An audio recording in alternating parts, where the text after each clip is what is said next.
এবার ইউনূসের নোবেল পুরস্কার ফিরিয়ে নিতে সরাসরি নোবেল কমিটিকে চিঠি দিলেন বিজেপি সাংসদ জ্যোতির্ময় সিং মাহাতো। চলে যেতে পারে ইউনূসের, ডক্টর ইউনূসের নোবেল পুরস্কার ফিরিয়ে দিতে পারেন। এটা হইল সেই মলম টেলিভিশন রিপাবলিক খবর। কেন চলে যেতে পারে?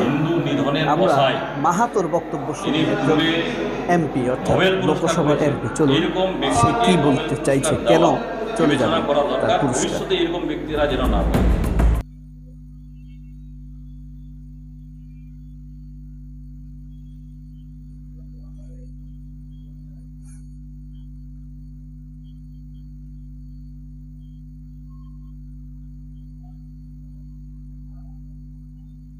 দেখেন, মোহাম্মদ ইউনূসের নোবেল পুরস্কার পাওয়ার যোগ্যতা নিয়ে প্রশ্ন তুলেছেন রাজ্য বিধানসভার স্পিকার বিমান বন্দ্যোপাধ্যায়। যেন ভবিষ্যতে নোবেল পুরস্কার না পায়, এই কারণে তিনি আমাদের এখানে সম্পূর্ণ শান্তি রয়েছে, কোনো কিছু হচ্ছে না, ভারত অপপ্রচার করছে, এইসব কথা কোনো মানে হয় না।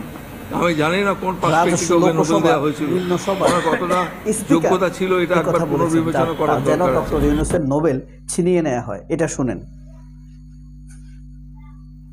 নোবেল জয়ী ইউনূস কি এখন শুধুই জামাতের হাতের পুতুল? আত্মপ্রচারের উদ্দেশ্যে ডাকা নাটকের সর্বধর্ম বৈঠকে উল্টো ফল পেলেন মোহাম্মদ ইউনূস। যা চেয়েছিলেন তা তো হলোই না, উল্টে তার সামনেই চিন্ময় প্রভুর মুক্তির জন্য সওয়াল হিন্দু, বৌদ্ধ, খ্রিস্টান, মুসলিম সহ তামাম ধর্মীয় নেতাদের। উপায় না থাকায় বসে বসে সবটা এরা জানে না কোন পার্সপেক্টিভে ডক্টর ইউনূসকে নোবেল দেওয়া হয়েছিল।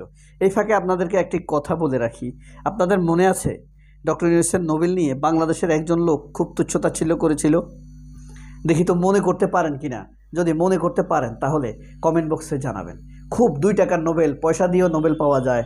হ্যাঁ, কিছু টাকা খরচ করলে আমরা নোবেল শান্তি পুরস্কার পেয়েছেন, কিন্তু তিনি ক্ষমতায় এলেন অশান্তি দিয়ে ভরপুর।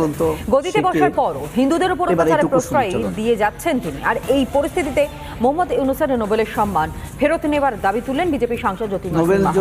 এই মর্মে নোবেল কমিটিকে চিঠিও দিয়েছেন তিনি। এটা হলো আরেকজন বাংলাদেশের একজন সাংবাদিক আছে, প্রশাসনে জামাতের লোক বেশি, সরকার জামাতের কথা বেশি শুনছে। আমি আজ হাসবো না কাঁদবো জানি না, কিন্তু এটা আবার বলবো, সে বলতো, বারবার বলবো, এখনো বলে। বলুন তো সে কে? মিলে যাচ্ছে কিনা? একবার বলবো, দুবার বলবো, তিনবার বলবো, 100 বার বলবো, মোহাম্মদ ইউনূস একজন কাপুরুষ। আপনারা যদি বলতে পারেন তাহলে কমেন্ট বক্সে অবশ্যই লিখবেন।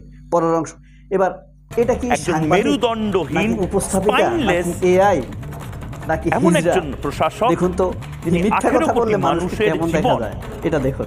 দাওতে লাগিয়েছেন মোহাম্মদ ইউনূস এবং ইউনূসপন্থীরা।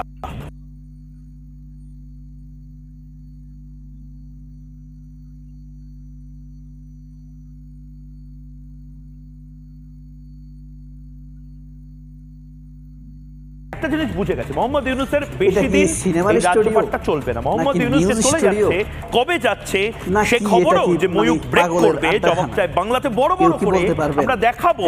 মোহাম্মদ ইউনূসকে বাধ্য হয়ে বাংলাদেশ ছেড়ে আবার ফ্রান্সে চলে যেতে হলো। তাদের বক্তব্যের ধরন কি? 18 কোটি মানুষকে পথে বসাবে মোহাম্মদ ইউনূস। নিউজ প্রেজেন্টার এটা কি আসলে ক্যামিও নাকি প্রেজেন্টার? আরেকটু শুনুন তো, দেখুন।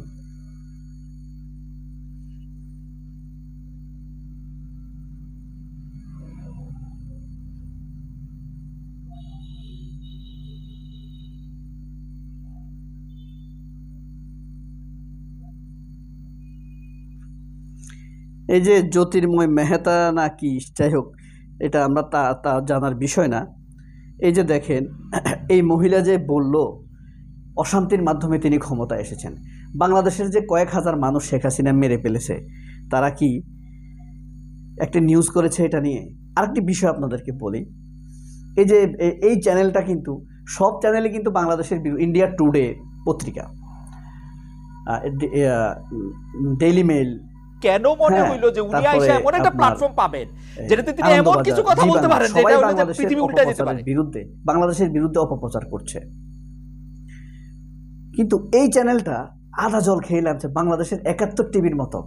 আর আমেরিকান প্রবাসী সাবেক প্রথম আলোর এক সাংবাদিকের মতো, উনি শুধু ইউটিউবে টকশো করে, আগে ডয়েসে ভেলেতে ছিল। এই কয়েকজন ডক্টর ইউনূসের বিরুদ্ধে ভয়ঙ্কর রকম লেগেছে। এটার রহস্যটা কি কিছু বোঝা যায়? আমার ধারণা এদের সাথে অর্থনৈতিক একটা চুক্তি হয়েছে। কারণ আনন্দবাজার যা বলে, রিপাবলিক তা বলে, আমাদের দেশের প্রথম আলো তা বলে, আর আমেরিকান প্রবাসী সেই সাংবাদিক, রাশিয়ানপন্থী আমেরিকান বিরোধী সাংবাদিক, সে এখন আমেরিকায় থাকে, সেই সাংবাদিক একই কথা বলে।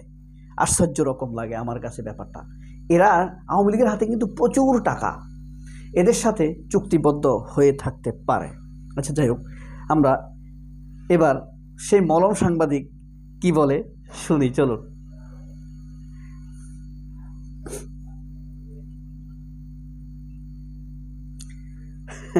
হাসবো না কাঁদবো জানে না, পাগল আর কি, পাগল অবস্থায় আছে সে বুঝতে পারছে না আসলে সে কি করবে, তার মাথায় আসতেছে না, পাগল হইলে যা হয়। এরপরে দেখুন,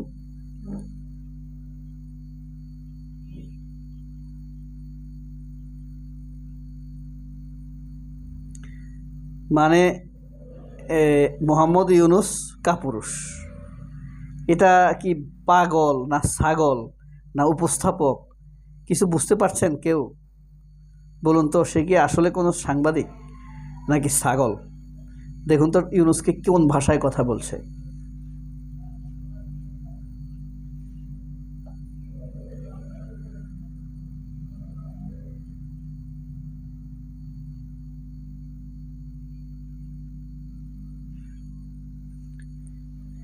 ইউনুসপন্থীরা কি করতেছে?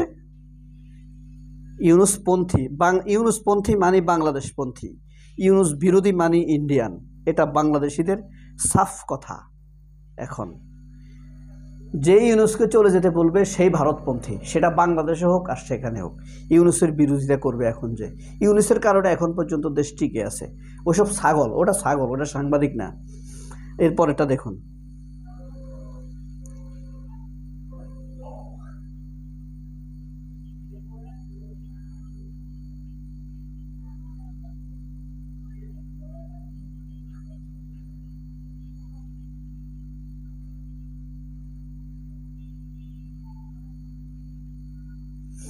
একবার বলছে ডক্টর ইউনুসকে চলে যেতে হবে, আবার বলছে ডক্টর ইউনুস 18 কোটি মানুষকে পথে বসাতে হবে। ডক্টর ইউনুস যদি চলেই যায় তাহলে 18 কোটি মানুষকে পথে বসাবে কিভাবে? তার আর সম্ভব চলে গেলে? আবার সে নাকি ওই চলে যাওয়ার খবর ব্রেক করবে, ব্রেকিং নিউজ হিসেবে প্রচার করবে। এত পাগল ছাগল নিয়ে টয়লেট ছাড়া মানুষ ওই দেশে বেশি আমরা শুনছি। এই পৃথিবীতে সবচাইতে টয়লেট ছাড়া মানুষ ইন্ডিয়াতে বেশি। আর সেই ইন্ডিয়াকে বেশি ভালোবাসে কোন দেশের সাংবাদিকরা জানেন? বাংলাদেশের সাংবাদিকরা। এরকম কয়েকজন সাংবাদিকের নাম কি কমেন্ট বক্সে আপনারা লিখতে পারবেন? তাহলে লিখে জানান, সচেতনতার পরিচয় দিন। সবাই অনেক ভালো থাকবেন। আল্লাহ হাফেজ, আসসালামু আলাইকুম।